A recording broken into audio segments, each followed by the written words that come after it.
बिस्मिल्लाहिर्रहमानिर्रहीम। अस्सलाम वालेकुम व्यूवर्स, आज की स्पेशल वीडियो में हम बात करेंगे एक्वेरियस और कैप्रिकॉर्न की जोड़ी के हवाले से। इन दोनों की लव लाइफ, मंगनी शुदा ज़िंदगी और शादीशुदा ज़िंदगी कैसी रहती है। अगर भाई बहन है, माँ बाप है और दोस्त भी हैं, बॉसेस भी हैं, तो किस तरह का रिलेशन इनके दरमियान रहेगा, ये भी आप देख पाएंगे। इस जोड़ी की खुसूसियात और मुकम्मल मालूमात आपके साथ शेयर कर रहे हैं। इनकी लव लाइफ के हवाले से, इनकी मैरिड लाइफ के हवाले से, इनकी सेक्सुअल कंपैटिबिलिटी के हवाले से, इनकी मैरिज कंपैटिबिलिटी, इनकी फ्रेंडशिप कंपैटिबिलिटी, इनकी कम्युनिकेशन कंपैटिबिलिटी और के हवाले से भी बात करेंगे।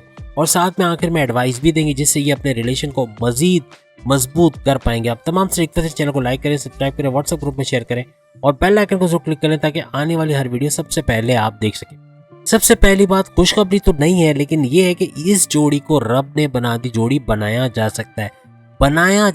कोई इंटरफेयर करेगा, कोई बीच में आके इनको गाइडेंस देगा। वजह ये कि इनकी लव कंपेटिबिलिटी 55% है, यानी प्यार मोहब्बत के रिश्ते कम हैं, यानी मैं नहीं कहूँगा बहुत अच्छा है, लेकिन इस प्यार मोहब्बत को बढ़ाया जा सकता है। एक दूसरे के लिए को अंडरस्टैंड करना, एक दूसरे की गलतियों को छुपाना और जो खूबियों को उजागर करना, ये चीज़ आपको बढ़ानी पड़ेगी। एक दूसरे की गलतियों को देखते रहोगे तो आगे बढ़ना मुश्किल है। कंप्रोमाइज़ थोड़ा करना पड़ेगा क्योंकि गुस्से के दोनों तेज़ हैं। गुस्से का आना या ज़िद बहुत करना या ज़बान से कुछ उल्टा सीधा निकल जाना, ये सब होता हुआ एक्वेरियंस और कैप्रिकॉर्नियन की जोड़ी में अक्सर आप देखेंगे।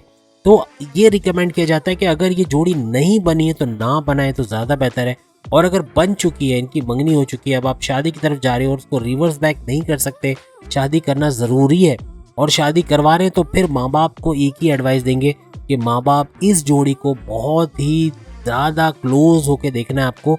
एक्वेरियस और कैप्रिकॉर्न की जोड़ियों में क्रैक्स बहुत इजीली बनते हैं और सेपरेशन की तरफ बहुत तेज़ी से चले जाते हैं। तो आपको इनको एडवाइस करने के लिए कोई तीसरे का घर में होना, यानी जॉइंट फैमिली में इनका होना एक तो ज़रूरी है। घर में कोई भी हो, आपकी बड़ी बहन, छोटी बहन या कोई भी जो बीच में इंटरफेयर करके आपके रिश्ते को बचा सके, क्योंकि कोई ना कोई लड़ाई झगड़े पे बात बड़ी हो सकती है। कमेंट्स में लिखिएगा आप में से जितने भी दोस्त भी अगर हैं और अगर आपकी मंगनी हो चुकी है या शादी होने जा रही है, हो चुकी है, तो कमेंट्स में बताइएगा कैसा रिश्ता आपका निभ रहा है, कैसे जा रहा है, क्या वाकई में ऐसी परेशानियां हैं आपके साथ।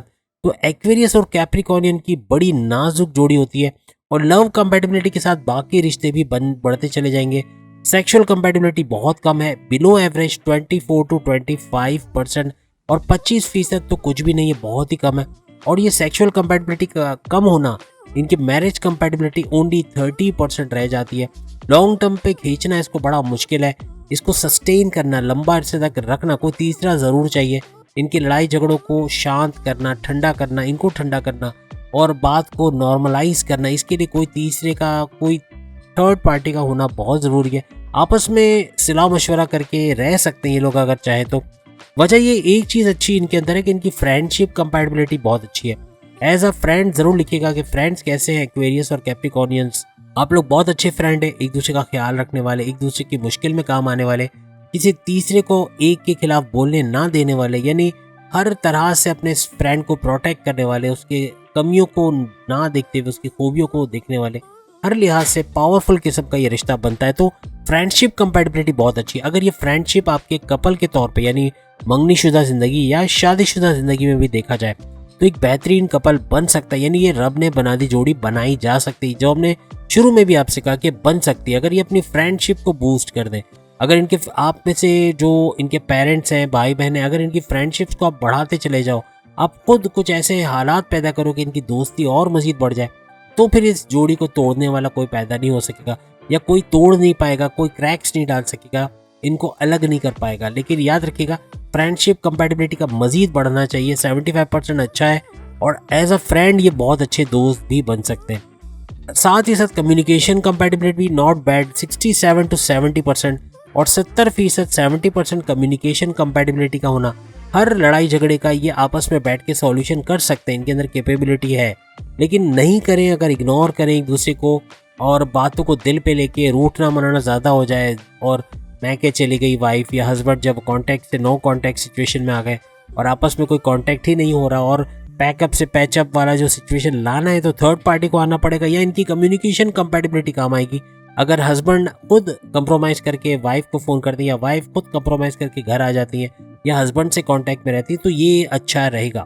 तो याद रखिएगा, आप में से जितनी भी एक्वेरियस और कैप्रिकॉर्नियन की जोड़ी है और अगर इन दोनों में से अलग होके बैठे हुए घर बैठे हैं, कोई मनाने नहीं आएगा। याद रखिएगा, बहुत मुश्किल है कि कोई एक के दिल में भी रहम आए और वो आपको मना के घर ले आए, या हस्बैंड जो है वो उसका पैचअप हो जाए अपनी वाइफ के साथ। बहुत मुश्किल लग रहा है। कहने का मकसद कि कोई तीसरे को इंटरफियर करना ही पड़ेगा, चाहे वो वाइफ के माँ बाप हो या हस्बैंड के माँ बाप हो या कोई और हो, लेकिन किसी को इंटरफियर करना पड़ेगा। तो कहने का मतलब जोड़ी बहुत अच्छी है, बन सकती है, रब ने बना दी जोड़ी बन सकती है अगर कम्युनिकेशन कंपैटिबिलिटी इनकी थोड़ी स्ट्रॉन्ग कर दी जाए, फ्रेंडशिप कंपैटिबिलिटी स्ट्रॉन्ग कर दी जाए, तो ऑटोमेटिकली इनकी लव कंपैटिबिलिटी भी बढ़ जाएगी और सेक्सुअल और मैरिज कंपैटिबिलिटी भी बढ़ेगी। तो कहने का मकसद कि जोड़ी को सस्टेन कर सकते हैं, जिस जोड़ी को आगे लॉन्ग टर्म पे खींचा जा सकता है।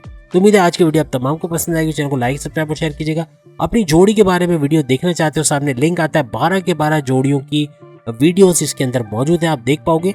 अगली वीडियो में फिर आपसे मुलाकात होगी, तब तक के लिए अल्लाह हाफिज।